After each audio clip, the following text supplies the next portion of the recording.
Hello, students. I am so glad you're listening in. And perhaps there's some music parents listening in or some other music teachers. If so, I'm also glad that you're here and listening in. So today's lesson is all the technique that you need if you are working towards getting your technique learned by level. So today's lesson is on preparatory A technique. It's found in the syllabus for the Royal Conservatory of Music, and not all my students take exams, but lots of them love the feeling of progressing in their technique and seeing their technique grow from year to year. So those are my students who are doing this technique. Here is a fun review to show you what you need to do. Now, the three keys, well, we're going to be working on 3 major keys and 1 minor key today. We're going to be doing 5-finger pentascales, and we're going to be playing them smoothly and staccato. So that's called legato is smooth and attached, and staccato is detached. And the last thing we'll be doing is learning triads and inversions in C major. So this is an exciting lesson. I hope you can enjoy it, and I hope you'll be feeling confident by the end of the lesson in getting started on your technique. So if you are a student of all ages, again, you can work through this technique to have a great way to warm up your body. The first thing I love to do a little check-in with your body is to do a nice deep breath through your nose, out through your mouth. So I like my students to do that a few times. They're feeling calm and centered at the piano. The next thing is making sure you feel balanced on your bench. If your feet can reach the floor, you'll want to make sure that you can rock side to side. You can stay balanced. If it's a young student and you're just getting started and your feet don't reach the floor, then it can be wonderful if a grown-up can help get you a little bench so your feet feel stable underneath you and you don't feel like tipping over. So let's get started. So the first thing we'll do is talk about major and minor. So in a major scale, you'll hear that it sounds kind of light and cheerful. I'll play one for you and listen in. And in a minor scale, it feels maybe darker and richer and mysterious. It might sound like this. So that's the difference. So the major scales that you need to know for preparatory A is C major, and you're going to be playing them hand separate. Although if you want to challenge yourself and it's going really well hand separate, I don't mind if my students race ahead and try the hands together as well. You can also try them in different places on the piano and explore dynamics like playing them really quietly or playing them loud and bold. So there's lots of musical things you can do to keep technique interesting and fun. So the first scale here is C major. It goes from C to G, and it uses all 5 of your fingers.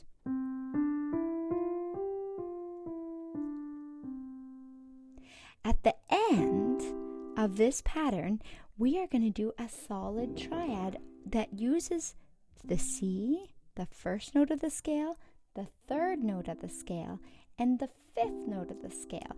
And I love as students work to feel like they're pushing gently off the keys and coming off. Now that helps your hand feel balanced on the keys, and it helps the notes play at the same time.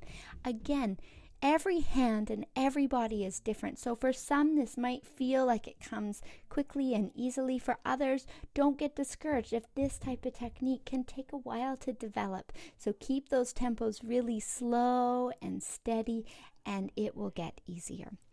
So the next place that you'll be doing this is you'll be moving your thumb up to G. And on G, you'll be playing.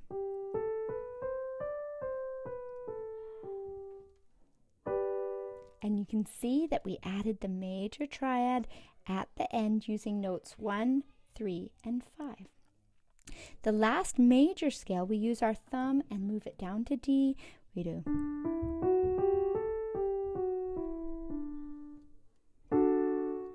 And I love to remind students that when we have a black key, if we pull our body too far back on the keys, you can see in this lower camera, if I pull my elbow back, and our finger can only reach the very tip of the black key, sometimes it means that you have to kind of lunge forward to catch the D. So it's a bit easier if we slide our fingers up the keys and you feel like your fingers can stay in one spot when you're playing the F sharp there. Okay, the next thing you'll do is we're going to do our first minor scale. This one is called A minor, and it has no black keys in it. It just starts on an A here.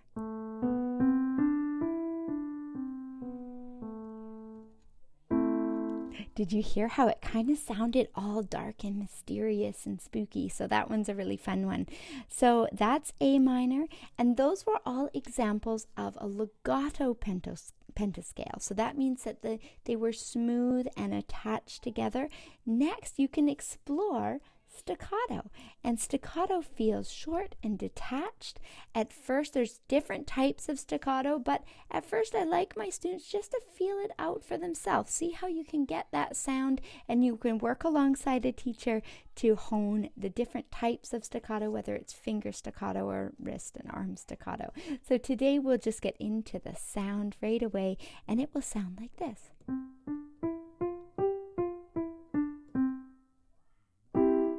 And then in G major,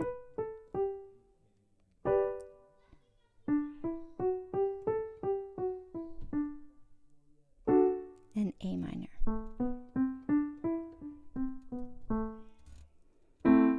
So those are fun varieties you can do for each of those scales.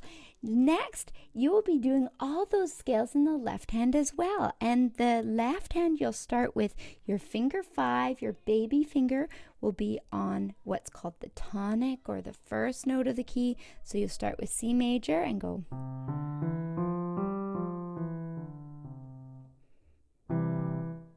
So those will repeat in the left hand for all those keys. Last, if you need to pause this video, you pause. If you want to follow more of my content, you can subscribe to get the next lessons. But for today, we're going to continue on to triads. And I was mentioning that triads are part of like every pop song you can think of. So this is a really fun way to get ready to play songs that you just love and you hear all the time. So triads and scales are hidden in almost every piece that you play. So C major, the triad goes like this. We're going to be using the notes C, E, and G for the key of C major. And we're going to be using those notes in all different orders. So the first position of this triad, we'll do it in solid position. We're going to be playing the notes all at once, and we're going to be gently pushing up off the keys and lifting our wrists. So 1, and that helps the fingers be equal length so that they all play at the same time instead of breaking apart.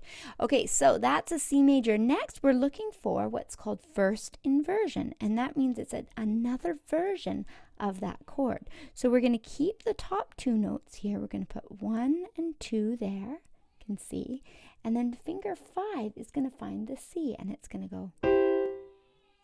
So there we go. We have 1 rest, 2 rest. The next one, we're going to put G and C, and we're going to find E at the top, and then we go back to C, E, G at the top, like that. So that is a big exercise. The fingering does kind of feel important for me with this one, because if you learn it that way, you can play all sorts of triads in different places with the same fingering, and it helps you improve what's called muscle memory. So muscle memory is that your muscles will actually remember the shapes of those triads in a lot of different places. So if you are really picky about your fingering right when you start, it definitely will be easier later on. And I have a confession, I wasn't always so great about those details, and it caught up with me. It was hard work to get that. So thanks for listening in. This one will also have the same thing happen in the left hand. So we'll play this, and this time we use 3. So 3 in the middle, 3 in the middle, 2 in the middle, 3 in the middle. I'll put the fingering in the description of this video so that you can follow along.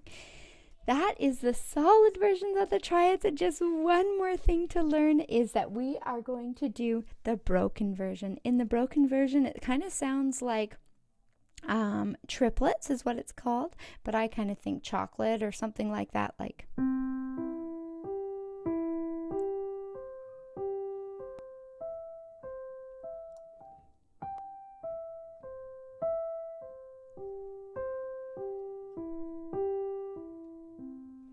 And if you've used that same fingering for your solid triads, the broken ones stay in that same fingering from left to right. So that's an example of the technique you'll need for preparatory A level in the conservatory. Again, if you're not doing graded pieces, that's okay too.